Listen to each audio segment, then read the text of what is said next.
السلام علیکم ورحمۃ اللہ وبرکاتہ۔ بسم اللہ الرحمن الرحیم۔ معاشرے میں رہتے ہوئے ہمیں ایک دوسرے سے تعلق داری نبھانی پڑتی ہے۔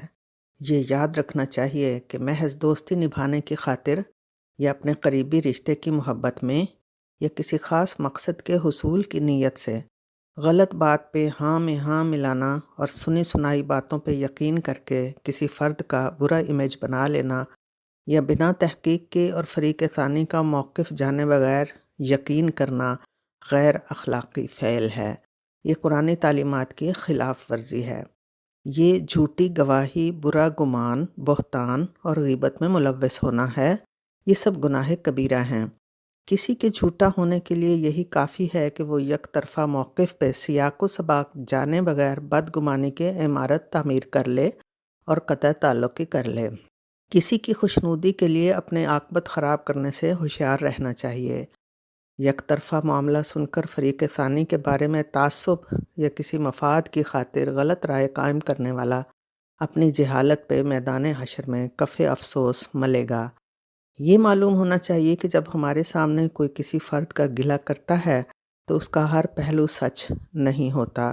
اپنی بات میں وزن ڈالنے کی خاطر ہری کے خلاف عموماً سخت سے سخت الفاظ استعمال کیے جاتے ہیں۔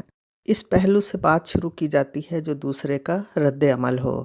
ابتدائی غلطی اگر اپنی ہے تو اس کو چھپانے کی کوشش ہوتی ہے، اپنی اچھائی بڑھانے اور دوسرے کی برائی بڑھانے کے مواقع تلاش کیے جاتے ہیں۔ معاشرے میں بے سکونی کی اور بہت سی وجوہات کے ساتھ ایک وجہ معمولی باتوں پہ گلے شکوے بڑھا چڑھا کر کرنے کا کلچر بھی ہے۔ کسی فرد کے گلے شکوے کا معیار و انداز اس کی شخصی کردار اور ذہنی کیفیت کا آئینہ دار ہوتا ہے۔ اپنی غلطیوں پہ پردہ ڈالنے کے لیے دوسروں کے خلاف پروپیگنڈا کرنا ایک قومی شعار بنتا جا رہا ہے۔ اس سے ہر طرف بے اعتمادی اور انتشار پھیل رہا ہے۔ اللہ رب العزت حشر کی ہر مشکل سے ہم سب کو بچائے اور معاملہ فہمی کے قرآنی اصول سمجھنے کی توفیق عطا فرمائے۔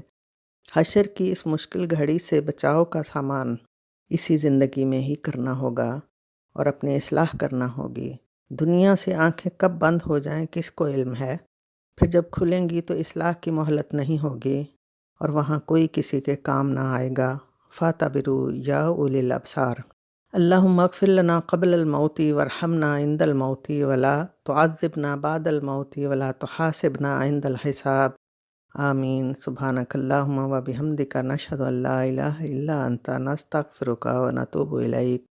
دعا کی طلبگار بشرا تسنیم۔ والسلام علیکم ورحمۃ اللہ وبرکاتہ۔